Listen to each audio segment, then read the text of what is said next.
ಗಂಡ ಏನೇ ಮಾಡಿದ್ರು ಹೆಂಡತಿ ಜಗಳ ಮಾಡ್ತಿರ್ತಾಳೆ. ಅಂತ ಗಂಡ ಏನಂದ ಗೊತ್ತಾ?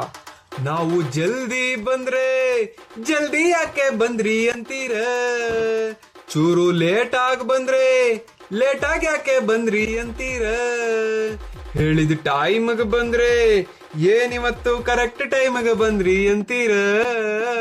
ನಾವು ಬರ್ಬೇಕಾ ಬೇಡ್ವಾ, ನಾವು ಬರ್ಬೇಕಾ ಬೇಡ್ವಾ, ಈ ಪ್ರಶ್ನೆ ಯಾರಿಗ್ ಕೇಳೋಣ. ಇದಕ್ಕೆ ಮೀಟಿಂಗ್ ಆಗ್ಬೇಕು, ಇದಕ್ಕೆ ಮೀಟಿಂಗ್ ಆಗ್ಬೇಕು, ಒಂದ್ ಹಾಫ್ ಬಾಟ್ಲು ಎಕ್ಸ್ಟ್ರಾ ಹೇಳೋಣ. ಆಗಲ್ಲಪ್ಪ ನಮ್ ಕೈಲಿ, ಉಗಿಸ್ಕೊಳ್ಳಕ್ಕೆ ನಿಮ್ ಕೈಲಿ. ಮನೆಗೆ ಬಾ ನೋಡ್ಕೊಂತೀನಿ ಅಂತೀರಲ್ಲ ನಮ್ಗೆ, ನಾವೇನು ಮನೆ ಕಟ್ಸಿಲ್ವಾ ಹಂಗೆ, ಒಂದೆರಡು ಮಕ್ಳು ಮಾಡಿಲ್ವಾ, ನಾವು ಮನೆಗ್ ಬರೋದಿಲ್ಲ, ನಾವು ಮನೆಗ್ ಬರೋದಿಲ್ಲ, ನಮಗೆ ಬಾಗ್ಲು ತೆಗೆಯೋರಿಲ್ಲ, ಇಲ್ಲ ಇಲ್ಲ ಇಲ್ಲ ಇಲ್ಲ.